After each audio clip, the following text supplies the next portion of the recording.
बिस्मिल्लाहिर्रहमानिर्रहीम। वीडियो को सपोर्ट कीजिएगा, चैनल को सब्सक्राइब कीजिएगा। कुछ अहम खबरें, लेकिन उससे पहले ये कि आज कैदी नंबर 840 से कैदी नंबर 943 तक यानी कि जनाब इमरान खान साहब की एक बहुत बड़ी फ़तह है। इसे तारीख़ी फ़तह कहा जाए तो गलत नहीं होगा, क्योंकि एक वही शख्स थे जो इलेक्शन के पीछे डटे हुए थे। उनका एक ही मौक़िफ़ था और उन्होंने कहा चाहे कुछ भी हो जाए मैं अदालत से फ़ैसला लेकर रहूँगा। किस चीज़ पर? इलेक्शन पर।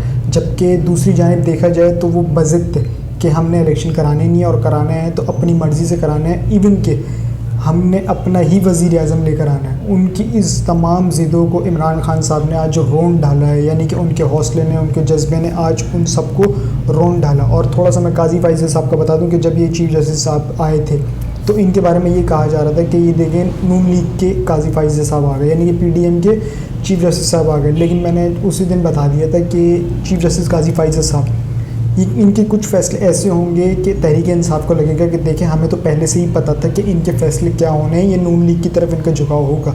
लेकिन उसमें एक चीज़ ये भी ऐड की थी कि कुछ फ़ैसले ऐसे होंगे जो PDM पर बिजली बन के गिरेंगे, जिसमें PDM को बहुत बुरा लगेगा और वो यही कहेंगे कि एक ही हो गया है, तो सानू ख़बर ही नहीं थी। तो कुछ ऐसा ही देखने में आया। अब ये नवाज़ शरीफ साहब को ले तो आए हैं, तो नवाज़ शरीफ साहब के साथ एक बहुत बड़ा प्रैंक हो गया। उस प्रैंक को भी आगे जाके मैं देखता हूँ। सबसे पहले आए थे इलेक्शन की तारीख पर, तो आज सुप्रीम कोर्ट में समाअत थी, लेकिन उसमें एक कहीं ना कहीं गलती हो गई है। सुप्रीम कोर्ट ने हतमी ऐलान तो दे दिया है, सुप्रीम कोर्ट ने हतमी एक फ़ैसला तो दे दिया था कि ठीक है आप जल्दी आज ही मुशावरत करें और आज ही हमें तारीख़ का बताएँ, यानी कि 11 तारीख का उनकी तरफ से एक तरह से एक बयान आया था कि 11 तारीख। अच्छे से बयान में कोट हो गए, ऐसे रिमार्क्स में कोट कर सकते हैं, ये फ़ैसला नहीं था। आज ही फिर सिकंदर सुल्तान राजा साहब, यानी कि जिन्होंने अपना एक थूका हुआ चाटा है और आज ही चाटा है, और with in a few minutes कहें, घंटे कहें, उसी घंटों में उन्होंने वो थूका हुआ चाटा है। ये वही शख्स हैं जिन्हें सदर साहब ख़त लिखते थे कि आए मुशावरत करें, तो ये साहब कहते थे सदर कौन होता है? ये कुछ पटवारी और भिखारी सहाफ़ी भी होते थे, वो कहते थे सदर कौन होता है, सदर के पास तो इख्तियार ही नहीं है। तो आज उन सबको मूंगी खानी पड़ी, यानी कि इधर तो थूका हुआ चाटा गया, लेकिन सहाफ़ी सारे मार्केट से चाट। इवन कि उन्होंने अपने तमाम जो ट्वीट्स थे ना वो डिलीट करना भी शुरू कर दिए। अब मैं इसमें कोट करूँगा सिद्दीक जान साहब को, क्योंकि उन्होंने ही कहा है कि सबके ट्वीट डिलीट होना शुरू। मैंने अब तक चेक नहीं किया, क्रॉस चेक नहीं किया, हो सकता है कि डिलीट ना हुए हों, लेकिन अकॉर्डिंग टू सिद्दीक जान साहब के सबके ट्वीट जो हैं वो डिलीट होना शुरू हो गए। खैर मैं सुप्रीम कोर्ट की तरफ आ जाता हूँ कि सुप्रीम कोर्ट ने एक ऑर्डर पास किया और कहा हमें आज ही फ़ैसला करके कल तक हमारे पास रिपोर्ट आ जानी चाहिए, यानी कि तारीख आ जानी चाहिए। तो अब जब ये मुशावरत हुई तो इस मुशावरत में टोटल 3 तारीखें रखी गई थी, 28 जनवरी, 4 फरवरी और 11 फरवरी। इस पर सदर पाकिस्तान और इलेक्शन कमिश्नर की मुलाकात हुई और उसमें इन 3 तारीखों पर गौर किया गया। उसके बाद इलेक्शन कमिश्नर अपने ऑफिस आए और उसमें उन्होंने ख़त तहरीर किया और उस ख़त को सदर पाकिस्तान को अरसाल कर दिया कि ये 3 तारीखों में से कोई एक तजवीज़ कर लें। सदर पाकिस्तान ने जो तारीख तजवीज़ की है, मैं आपको ब्रेकिंग न्यूज़ दे दूँ कि सदर पाकिस्तान ने 8 फरवरी का इंतखाब कर लिया है, यानी कि सदर पाकिस्तान की तरफ से 8 तारीख का ऐलान बाकायदा कर दिया गया है, जिसका नोटिफिकेशन पास कर दिया गया है ECP की जानिब से। सदर पाकिस्तान ने ECP को तारीख दे दी कि भाई 8, आपने जितनी भी तारीखें दी हैं उस पर मैं मुत्तफ़िक नहीं हूँ। जो मुशावरत हुई थी उसमें भी यही था कि मिन्नतें की जा रही थी कि हजूर कुछ आगे, हजूर कुछ आगे। तो हजूर तो किसी चीज़ पे राज़ी नहीं थे। हजूर ने कुछ रोज़ पहले एक पैगाम दिया था कि मेरे कायद अब भी चेयरमैन तहरीक इंसाफ इमरान खान साहब हैं। खैर उन्होंने तारीख का जो ख़त का मतन है वो ECP को भेजा और ECP ने अब बाकायदा इसका नोटिफिकेशन जारी कर दिया है कि तारीख 8 फरवरी का इंतखाब कर लिया गया है। अब यानी कि 8 तारीख को इंतखाबात होंगे या नहीं होंगे इसका फ़ैसला कल होगा। क्यों? क्योंकि ये जो तारीख़ का इंतखाब किया गया है इसका नोटिफिकेशन तो पास कर दिया गया है। अब इसका नोटिफिकेशन जमा होगा कल सुप्रीम कोर्ट में, और सुप्रीम कोर्ट में काजी फैज़ल साहब जब ये समाअत करेंगे तो उस दौरान पता चलेगा कि अब मुल्क ने किस तरह आगे जाना है। अब ये तो हो गई तमाम पहलू, जितनी भी इलेक्शन की बात थी कि तारीख का ऐलान हो गया। तो इसमें जो सबसे बड़ी जीत है वो है चेयरमैन तहरीक इंसाफ इमरान खान साहब की, और ये जितने भी सियासी जमातें हैं, दीगर जमातों की बात कर रहा हूँ एक्सेप्ट PTI, वो तमाम इस इलेक्शन से भाग रही थी। उनका मौक़िफ़ यही था कि अब भी इलेक्शन हमें सूट नहीं करते, क्योंकि इमरान खान साहब की यानी कि तहरीक इंसाफ और बल्ला जिस मकबूलियत पर हैं उसे हम बीट नहीं कर सकते, उसे हम हरा नहीं सकते, इवन कि उसके करीब तक भी नहीं पहुँच सकते। हाँ पहुंच सकते हैं तो किस तरह पहुंच सकते हैं कि अगर कोई धांधली हो जाए या फिर कोई थोड़ा सा बल्ले को ही आउट कर दिया जाए, एंड टाइम पर एम मौके पर एक बल्ले को आउट कर दिया जाए। तो इस तरह से कुछ प्लानिंग की गई थी। अब कुछ ऐसा होता हुआ नज़र नहीं आ रहा, लेकिन अगर ऐसा कुछ होता भी है कि बल्ले को किसी भी तरह से हटाया जाता है तो उसका तरीक़ेकार मैंने आपको पिछले गुज़िश्ता कई व्लॉग्स में आपको बताया है कि उसका तरीका क्या है कि अगर बल्ला नहीं होता तो देगर जितने भी उसमें सिंबल्स होंगे उस पर आप 2-3 ठप्पे मार दें, यानी कि आपका वोट जाए और वो वोट जो काउंट होगा वो इमरान खान के लिए काउंट होगा। लेकिन अगर तहरीक इंसाफ का बैट होता है, सिंबल होता है, तो यकीनन फिर वोट तो सिर्फ बल्ले का। अकॉर्डिंग टू पब्लिक पल्स, मैं कोई अपनी कोई ख्वाहिशात नहीं बता रहा हूँ, ना मैं कोई अपनी राय दे रहा हूँ। अकॉर्डिंग टू पब्लिक पल्स के इंतखाब उनका होगा सिर्फ़ और सिर्फ बल्ला। और इमरान खान साहब अगर इलेक्शन में होते हैं तो उन्हें 2/3 अक्सरियत लेने से कोई नहीं रोक सकता, अगर तो ये फ्री एंड फेयर इलेक्शन होते हैं। अब थोड़ा सा मैं इस तरफ आ जाता हूँ कि ऐसे क्या हुआ कि एक ही दिन में ये सब कुछ हो गया। यानी कि अगर हम तस्वीर के 2 रुख देखें तो हमने वो रुख भी देखा है कि इलेक्शन 14 मई को होने चाहिए, हजूर नहीं हो सकते।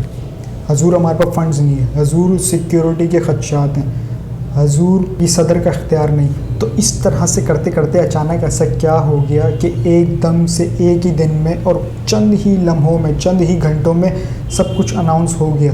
ये बड़ा इंपॉर्टेंट साइन है। अगर तो मैं इसे अपने नज़रिए से देखूं, जो कि मुझे ऐसा लगता है, ऐसा मैं ये नहीं कह रहा कि ऐसी यही चीज़ है और यही होगी। अकॉर्डिंग टू माय ओपिनियन मुझे ऐसा लगता है कि IMF का डेलीगेशन आ गया पाकिस्तान में, और IMF की जब उन्होंने पहली किस्त जारी की थी तो उनका पहले दिन से एक ही मौक़िफ़ था कि आपको हम दे तो दें, फ़ंड्स दे तो दें, लेकिन अब की आपकी आ रही है अबूरी हुकूमत, यानी कि निगरान सेटअप आ रहा है, तो इसकी क्या गारंटी कि काम वही होंगे। तो उन्होंने कहा हम गारंटी ये देते हैं कि हम इन्हें इख्तियारात दे देंगे।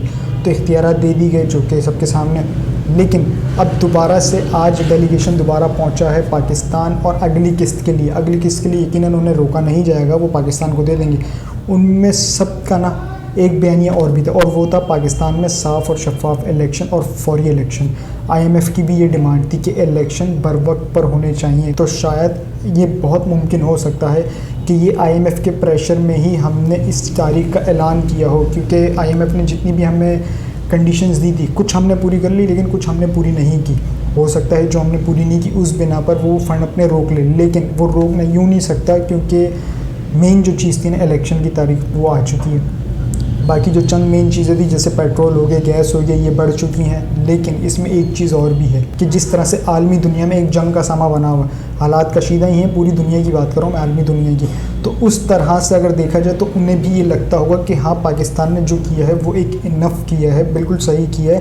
क्यों? क्योंकि दीगर ममालिक में अगर आप देखें जिस तरह से जंग का माहौल बना हुआ है, तो उस हिसाब से ठीक है, कुछ कंडीशंस भी हैं तो उसका असर पड़ता है। तो यकीनन वो कुछ ऐसे मेजर इकदाम भी नहीं कर पाए। तो शायद IMF इनको अगली किस्त रिलीज़ कर देगा। लेकिन मेरा अब भी यही मानना है कि IMF का डेलीगेशन आज पाकिस्तान आया है, और उसके पाकिस्तान आने पे आज इस तरह से तब कुछ तेज़ हुआ है, तब जाके तारीख का ऐलान किया गया, ताकि IMF भी ये देखे कि देखें हमने तारीख का ऐलान कर दिया है, सुप्रीम कोर्ट में रिपोर्ट जमा होगी, अब हतमी फ़ैसला सुप्रीम कोर्ट ने करना है कि भाई आगे हमने क्या करना है। इससे पहले भी सुप्रीम कोर्ट ने एक फ़ैसला किया था 14 मई का। लेकिन अब मैं जो अपनी बात रुक गई थी उसको मैं कंटिन्यू करता हूँ।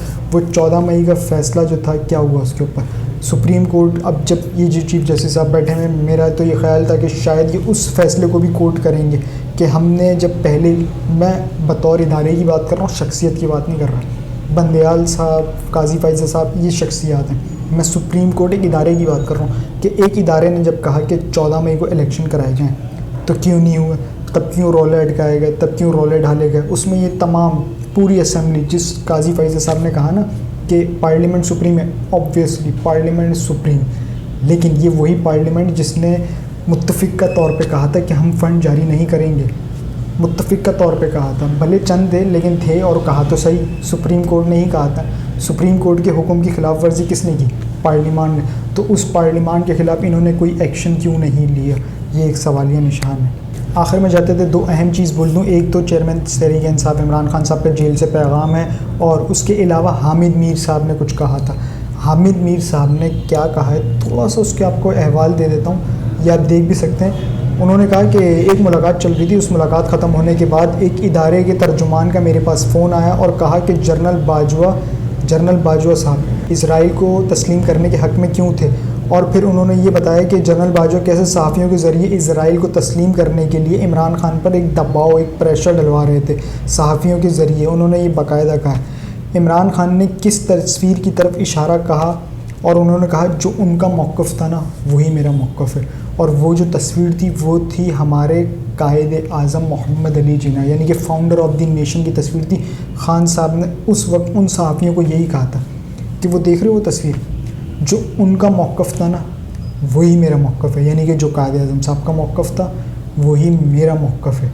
तो ये तो यहाँ से उन्होंने एक लाइन खींच दी थी, उन्होंने एक क्लियर कट बात बोल दी थी कि पाकिस्तान इज़राइल को कभी तस्लीम नहीं करेगा। ये इमरान खान साहब के वाज़ेह मौक़िफ़ थे, शायद वो इसलिए भी बुरा लग रहा है। खैर, इमरान खान साहब का एक जेल से आम पैगाम है। एक तो पहले मैं बता दूं कि डॉक्टर फैसल सुल्तान साहब ने उनका मुआयना किया, जो कि डॉक्टर फैसल सुल्तान साहब ने उन्हें बिल्कुल फ़िट करार दिया है। दूसरा ये कि चेयरमैन तहरीक इंसाफ का पैगाम है सबके लिए, तमाम पाकिस्तानियों के लिए, कारकुनान के लिए, सपोर्टर के लिए, वोटर के लिए, कि तहरीक इंसाफ पूरे मुल्क में इलेक्शन लड़ेगी और जीतेगी। किसकी मदद से? आपकी मदद से, आपके वोट की मदद से। ये मैं आवाम की बात कर रहा हूँ, जो उनके अल्फाज हैं वो आपको बता रहा हूँ।